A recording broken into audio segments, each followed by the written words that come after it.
What's going on, guys? It's Jimmy here. Welcome to our daily show where we discuss everything going on here in our country that you need to know about, including money, investing, the stock market, the fourth stimulus package update and stimulus check update, inflation, recession. There's a lot going on here in our country. If you haven't subscribed to our YouTube channel yet, make sure to click the subscribe button down below. It's completely free to do so. And remember that new videos come out here every day at 10 a.m., 3 p.m., and 8 p.m. Eastern Standard Time. And also, thanks for hitting the like button for us down below. There's a lot going on here to talk about here. Let's jump right in. New York City has raised their COVID-19 alert level to medium. Yeah, this is as new virus cases here in the US are on the rise, as there's multiple new variants here in the US and around the world. Remember that China is on a over 5-week lockdown now. And some residents in China are actually locked in their homes behind gates if they've tested positive for the virus. You can see some pictures here from Reuters where they have literally installed gates in some residential areas. New York City on Monday raised its virus alert level from low to medium amid a rise in cases in the city. The move did not trigger any major new restrictions yet, but it is a sign of the continued risk from the virus and an uptick in cases that has also been seen on a national level. If the alert rises again to high, then the city will consider bringing back its mask mandate for indoor settings, according to New York's color-coded system, saying, quote, if you are at higher risk for severe disease due to age, underlying health conditions, or because you are unvaccinated, consider additional precautions such as avoiding crowded indoor gatherings, said New York Health Commissioner Ashwin Vasan, tweeting Monday in announcing the move.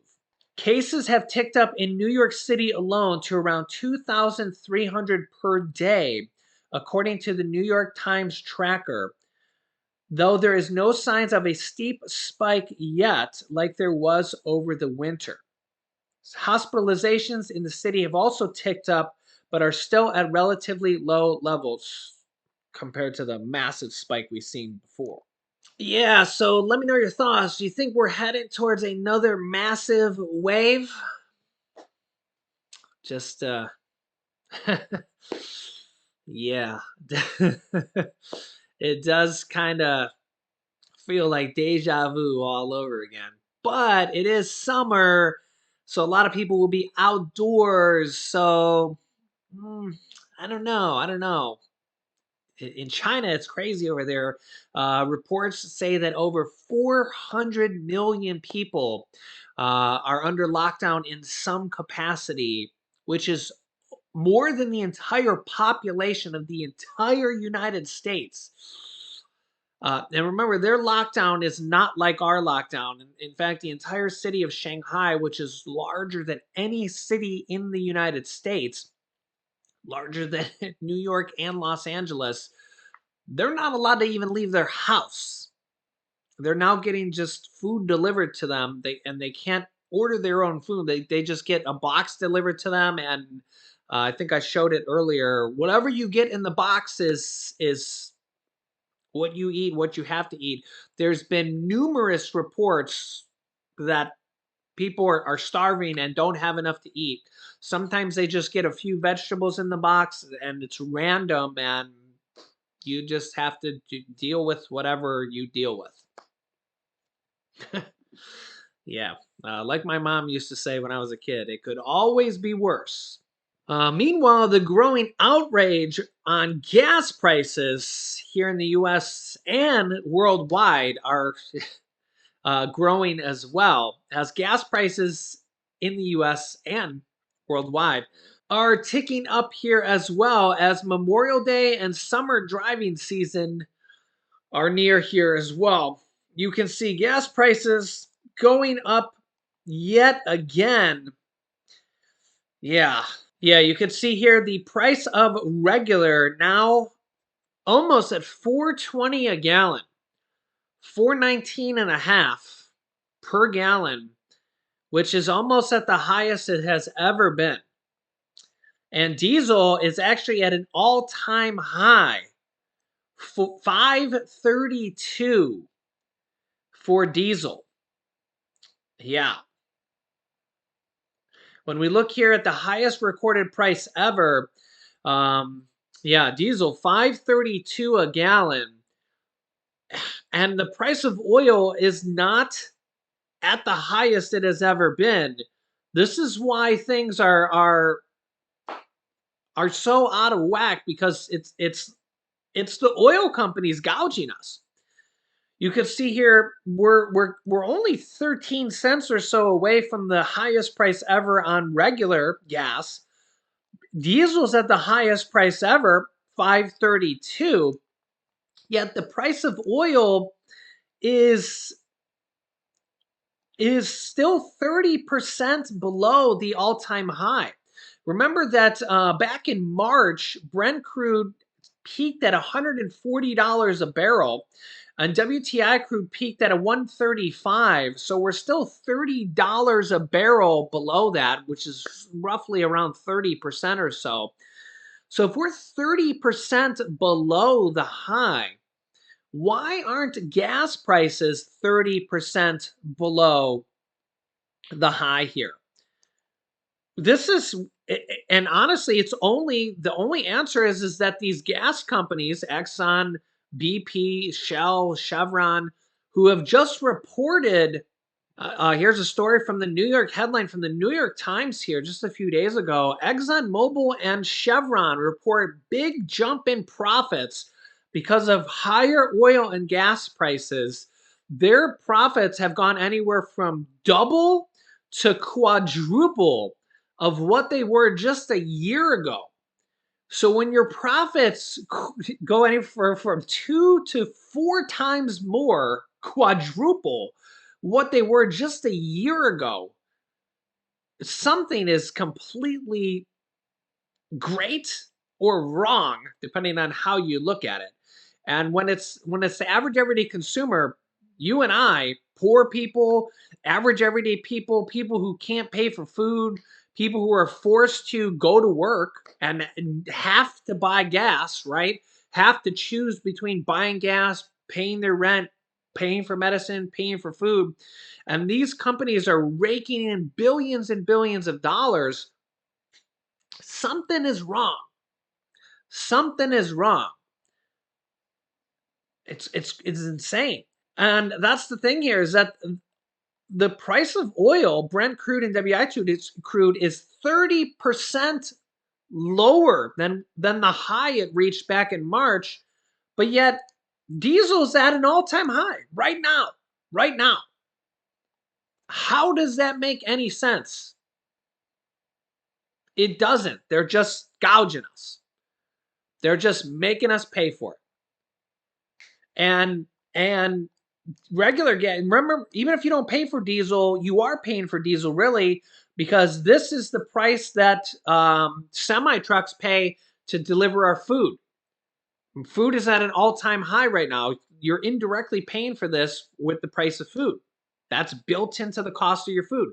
That's built into the cost of your goods. That's built in the cost of your clothing. That's built into the cost of your goods. That's built into the cost of your cleaning supplies. It's built into the cost of anything you buy, has delivery charges in it and shipping charges in it and inflation charges in it. Okay? So when you see that price of diesel, look at it every time you go past it, because you are paying for diesel indirectly. Every time you buy anything, inflation and diesel charges are built into that. And regular gas prices are obviously, when you go to fill up your car, built into that. This is what is making so many people mad.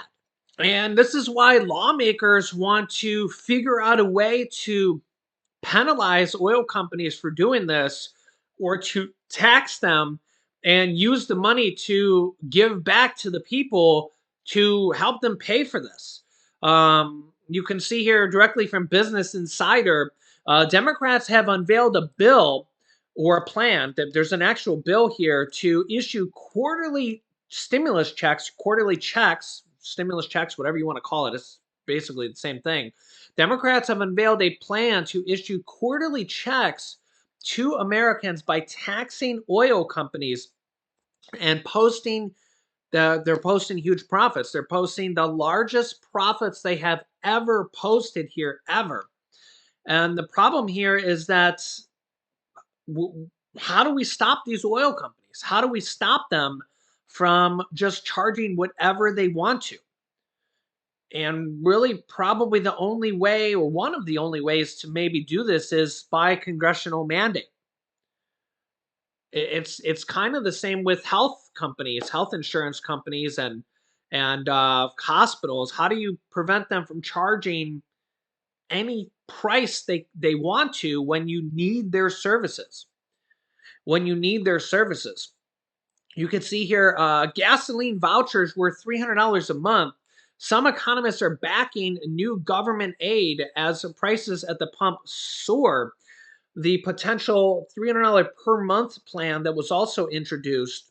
I have another one showing it here. Democrats push for $300 a month stimulus checks to help Americans struggling to pay for sky high gas prices as a gallon of gas soars past $6 a gallon in Los Angeles. And 73% of voters say they back tax breaks. We're seeing this in a lot of states here as well.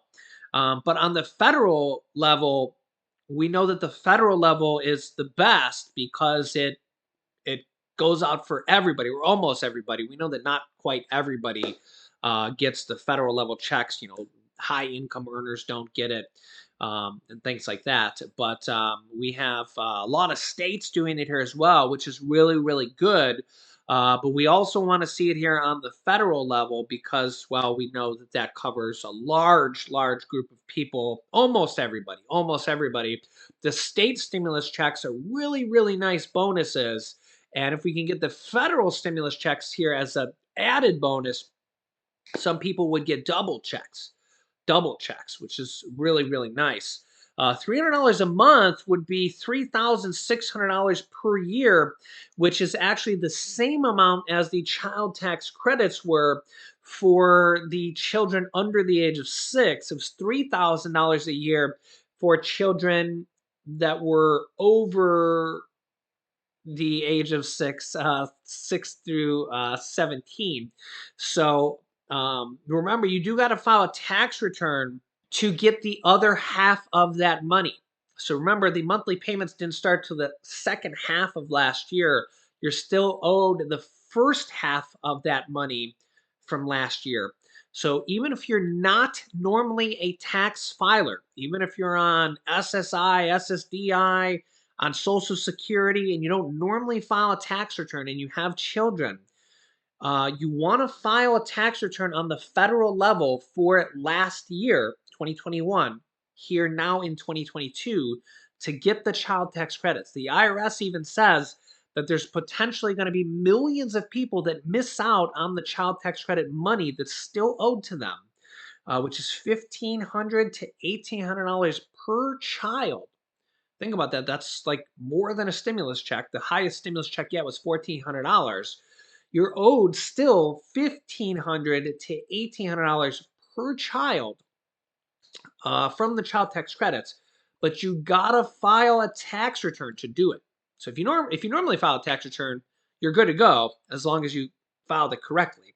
You gotta do it through a tax software or an accountant or somebody like that, and make sure you do it correctly and fill it out and claim that money. But if you don't normally do that, please, please, I'm trying to help out as many people as I can. That's part of my mission here. Help as many people as I can. Uh, on the federal level. Federal tax return, if you don't normally file one for last year if you have children and claim that money.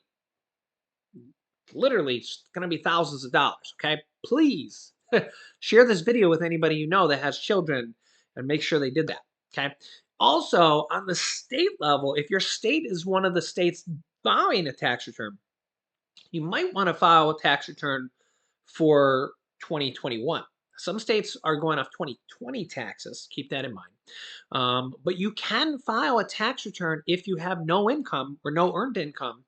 Even if you're on Social Security, each person's situation is different, though. I got to put an asterisk disclaimer there. Some states are doing a special system where they're going to try to have a method where they try to find people that don't have earned income, like some people that are on Social Security that don't normally file. But each state is different. Okay. If your state is requiring you to file, they're not having a special system where they're going to try to find you and issue you a stimulus check or a tax refund check or tax rebate, whatever they want to call it. It's all basically the same thing, right? But if your state is requiring you to file to get one of these checks, stimulus checks, rebate checks, whatever, um, you might want to consider filing. Okay, because again, if you're like Colorado that's getting the $400 check, $800 checks for married couple, or if you're Maine that's an $850 check, $1,700 check for married couple, or if you're New Mexico that's a $500 check per person, $1,000 check for married couple. If you're due $1,000 and you don't file, why would you want to miss out on $1,000? You probably want to file. Okay. The main reason to file is just to tell the state how much you earned. Again, it could be $5, right? Or whatever. And to tell them where you live and that you exist. Okay. But you gotta, I don't know everybody's situation. You probably want to, talk to somebody who knows your situation. Maybe you have a friend or family, or walk into an H&R Block. Even if you have to pay them $50 to get some advice, and you're going to get 1,000 back, might be worth $50. So again, I'm trying to help as many people as possible. And again, if you pay $50, hopefully you can get the advice for free or something. But if you do have to pay $50, but you're getting $1,000 back, it might be worth it. Might be worth it. Try to get the advice for free. Hopefully you have a friend or family member that knows something about taxes. But again, I'm trying to help as many people as possible. So let me know your thoughts here in the comments. I'll keep you up to date here on everything.